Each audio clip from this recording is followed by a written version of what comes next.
Hello dear students, welcome to Clifford classes.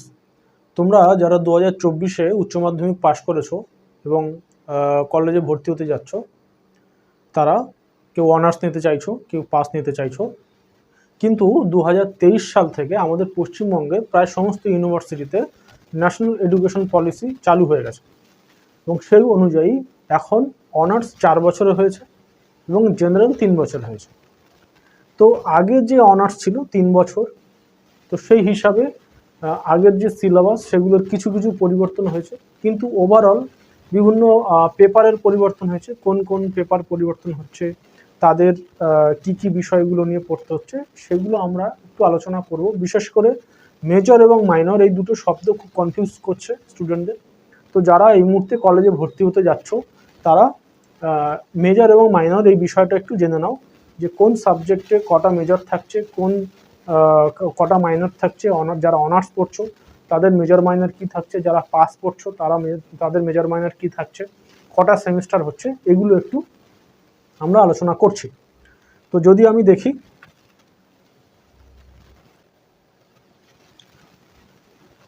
তো graduation যেটা কলেজে ভর্তি হচ্ছে সেটাকে আমরা কি বলছি না, এটা হচ্ছে একটা ব্যাচেলার ডিগ্রি। 4 বছর এবং 3 বছর দুটো ডিগ্রি দেওয়া হচ্ছে। যারা 4 বছর পড়ছো তাদের হচ্ছে অনার্স ডিগ্রি। এক্ষেত্রে সেমিস্টার হবে 8টা, যেহেতু এখন সমস্ত সেমিস্টার বেস হয়ে গেছে। তো তোমাদের 8টা সেমিস্টার পড়তে হবে যারা অনার্স পড়ছো, এবং যারা জেনারেল পড়ছো, পাসে পড়ছো, তাদের সেমিস্টার হবে 6টা, অর্থাৎ 6 মাসে করে একটা করে সেমিস্টার। সেই হিসাবে 4 ইয়ারে 8টা আর 3 ইয়ারে 6টা। এই হচ্ছে সেমিস্টার যারা অনার্স পড়ছো। এবারে মেজর এবং মাইনর কি, যে এই সাবজেক্ট যারা নিতে চাইছো বিভিন্ন অনার্সে, তাদের কি সাবজেক্ট মেজর আসছে, কি সাবজেক্ট মাইনর আসছে। যদি আমি অনার্সের কথা বলি, যারা অনার্স পড়তে চাইছো তাদের যে সাবজেক্টে অনার্স নিচ্ছ, সে হিস্ট্রি হতে পারে, জিওগ্রাফি হতে পারে, বেঙ্গলি হতে পারে, এডুকেশন হতে পারে, সেটা তার মেজর সাবজেক্ট। যে সাবজেক্টটা তোমার সবচেয়ে প্রিয়, যেটা তুমি পড়তে ভালোবাসছো, বা যেটা তুমি ইন ফিউচারে সেটার উপরে মাস্টার্স করবে, তুমি আরও উচ্চ স্টাডিতে যাবে, সেক্ষেত্রে সেই সাবজেক্টটা তোমার মেজর সাবজেক্ট হবে। অর্থাৎ মেজর সাবজেক্ট হচ্ছে একটা, যেটা তোমার অনার্স সাবজেক্ট, এটাকে আমি অনার্স সাবজেক্ট বলছি, ঠিক আছে।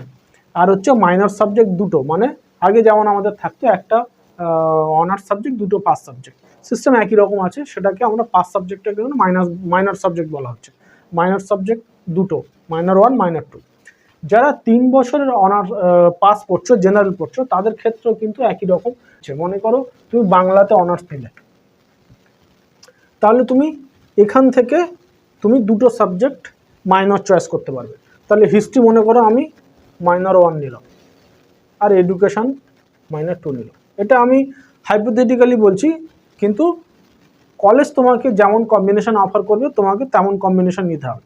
এই নয় যে তুমি বাংলা পড়লেই হিস্ট্রি পাবে বা এডুকেশন পাবে, সেটা কলেজ যেমন যেমন অফার করবে তোমাকে তার মধ্যে থেকে চয়েস করতে হবে। যদি বাংলা অনার্স পড়ো তাহলে হিস্ট্রি বা এডুকেশন তুমি নিতে পারো। মনে করো তুমি হিস্ট্রি পড়ছো, সেক্ষেত্রে তুমি এডুকেশন হিস্ট্রি, এটা তখন তোমার অনার্স হয়ে গেল, বা এটা তোমার মেজর হয়ে গেল, মানে এটা তোমার মেজর হয়ে গেল। তুমি যে সাবজেক্টটা অনার্স নিচ্ছ সেটা তোমার মেজর হয়ে গেল। এর মধ্যে বাকি সাবজেক্ট তুমি ধরো এডুকেশন, জিওগ্রাফি বা পলিটিক্যাল সায়েন্স, ঠিক আছে, পল সায়েন্স তুমি মাইনর নিয়ে নিলে, ঠিক আছে। যেমনভাবে অনার্স এবং পাস ছিল, তেমনই যে সাবজেক্ট তুমি অনার্স পড়ছো সেটা তোমার মেজর। বাকি দুটো পাস সাবজেক্ট যেমন আগে থাকতো, তেমন মাইনর 1, মাইনর 2 তোমায় নিতে হবে। যারা জেনারেল 3 বছরে ভর্তি হচ্ছ, তাদের ক্ষেত্রে একই রকম। তুমি যদি কোনো একটা সাবজেক্টে বেশি ভালোবাসো, ধরো তুমি জিওগ্রাফিকে বেশি ভালোবাসছো, তো এটা তুমি এটা মেজর করে নিলে, ঠিক আছে। আর দুটো সাবজেক্ট ধরো এডুকেশন আর হিস্ট্রি, একটা তুমি মাইনর 1, মাইনর 2 করলে, ঠিক আছে। যারা জেনারেল পড়ছো 3 বছর, তাদেরও একই নিয়ম, ঠিক আছে। একই রকম সায়েন্সের ক্ষেত্রে ম্যাথ যদি কেউ অনার্স নাও, তাহলে সেটা তার মানে তার মেজর হয়ে গেল। আর এখানে ফিজিক্স বা জুলজি, এগুলো তোমার মাইনর 1, মাইনর 2 হয়ে গেল, ঠিক আছে। বা যারা 3 বছরের বিএসসি ডিগ্রি নেবে, বিএসসি পাশে পড়ছো, তারাও ধরো মনে করো তাহলে ম্যাথ কঠিন, তাহলে সেক্ষেত্রে কেউ যদি মনে করো সে জুলজি মেন সাবজেক্ট নেবে, তাহলে জুলজি তার তখন মেজর হয়ে যাবে। আর বাকি হচ্ছে বোটানি বা ধরো ফিজিক্স, বা সে অন্য সাবজেক্ট একটা এখানে নিতে পারে। এখানে একটা বিষয় বলে নিই, কমার্সের ক্ষেত্রে দেয় অ্যাকাউন্টেন্সি যদি কেউ মেজর নয়, বাকি দুটো বিজনেস ম্যাথ বা ইকোজি এগুলো সে মাইনর নিতে পারে।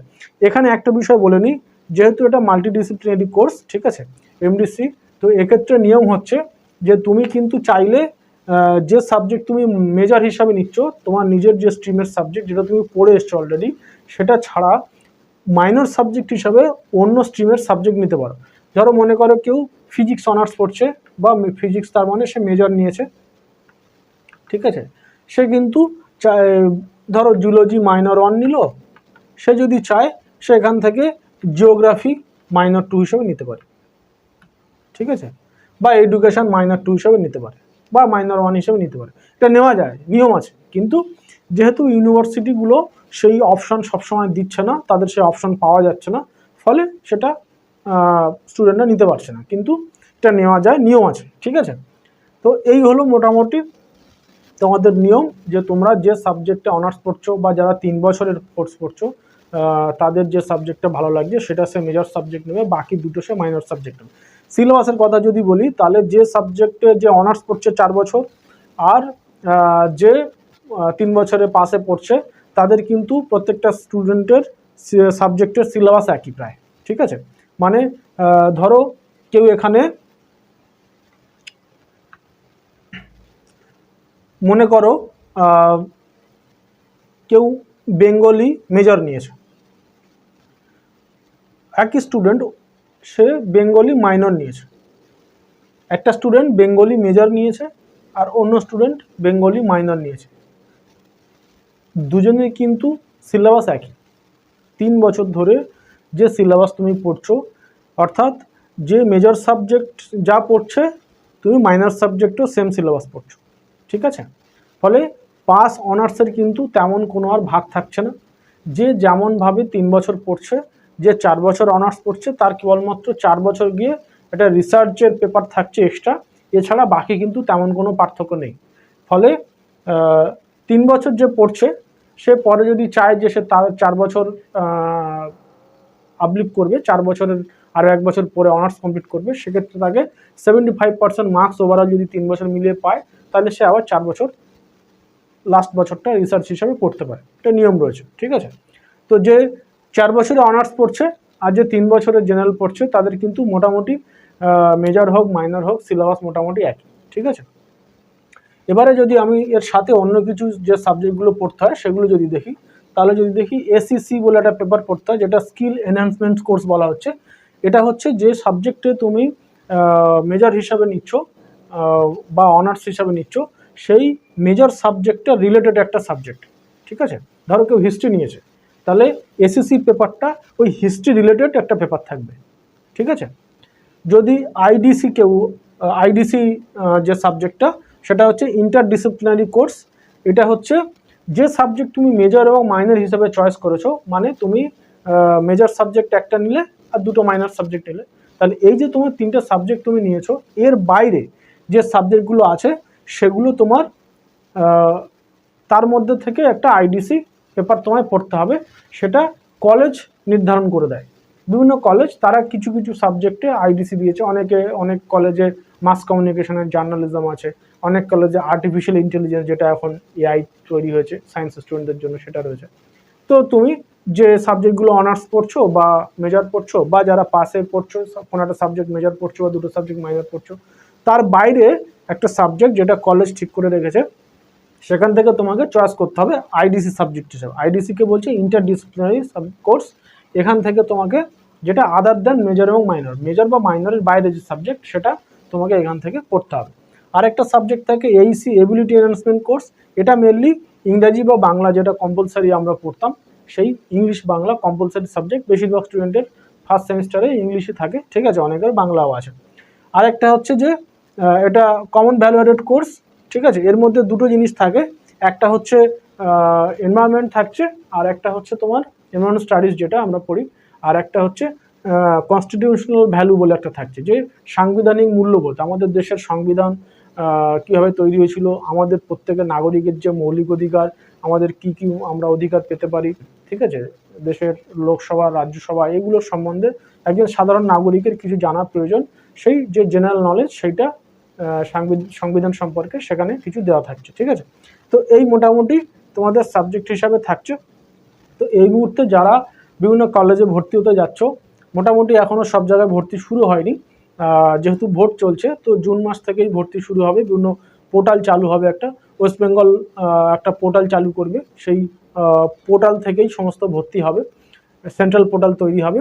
সেখানে প্রায় মোটামুটি 14টা ইউনিভার্সিটি থাকবে, ক্যালকাটা, কল্যাণী, বর্ধমান, ঠিক আছে, যাদবপুর থেকে শুরু করে নর্থ বেঙ্গল, গৌড়বঙ্গ, পঞ্চনবর্মা ইউনিভার্সিটি, সব ইউনিভার্সিটি মিলিয়ে ওই পোর্টালের মধ্যে থাকবে। সেই পোর্টালের তোমাকে পোর্টাল থেকেই ইউনিভার্সিটি চয়েস করতে হবে, কলেজ চয়েস করতে হবে, অ্যাপ্লাই করতে হবে, ঠিক আছে। কিছু কিছু কলেজ যেমন ভর্তি হয়েছে, যেমন সেন্ট জেভিয়ার্স কলেজে কলকাতায় ভর্তি হওয়া শুরু হয়েছে। তো এরকম যে যারা অটোনমাস ইউনিভার্সিটি, তো এই হচ্ছে তোমাদের মোটামুটি কিছু বেসিক নলেজ। তোমরা যখন অনার্সে ভর্তি হতে যাচ্ছ বা পাসে ভর্তি হতে যাচ্ছ, এটা মাথায় রেখে নাও যে মেজর এবং মাইনর তেমন কোনো ডিফারেন্স নেই। যারা অনার্স পড়তে যাচ্ছ এবং যারা 3 বছরের জেনারেল কোর্স পড়তে যাচ্ছ, মোটামুটি সিলেবাস প্রায় একই, প্রত্যেকেরই একটা করে মেজর এবং 2টো করে মাইনর সাবজেক্ট থাকবে। সেই হিসাবে তোমাদের পড়তে হবে। ইন ফিউচারে যেমন যেমন ইউনিভার্সিটিগুলো যেমন ভর্তি হচ্ছে, আমরা সেই সমস্ত খবর বলবো এবং পরবর্তীকালে আমরা বিভিন্ন সাবজেক্টের এখানে পড়াবো। গত বছর আমরা এই চ্যানেলটি শুরু করেছিলাম এবং আমরা চেয়েছিলাম যে ধারাবাহিকভাবে অনার্স স্টুডেন্টদের এখানে গাইডেন্স দেওয়ার, কিন্তু কিছু কারণবশত সেটা আমরা ধারাবাহিক করতে পারিনি। এবছর যেটা আমরা ধারাবাহিকভাবে করব, তোমরা সেজন্য আমাদের চ্যানেলের সাথে জুড়ে থাকো। তোমাদের অনার্স এবং জেনারেল, মেজর, মাইনর সমস্ত সাবজেক্টের বিভিন্ন ইউনিভার্সিটি, ক্যালকাটা থেকে নর্থ বেঙ্গল অবধি মোটামুটি সব ইউনিভার্সিটির সমস্ত রকম খবর এবং তাদের সিলেবাস, তাদের পড়ানো, সেগুলো আমরা এই চ্যানেলের মাধ্যমে করবো এবছর। আমাদের সাথে জুড়ে থাকো। ভিডিও দেখার জন্য ধন্যবাদ।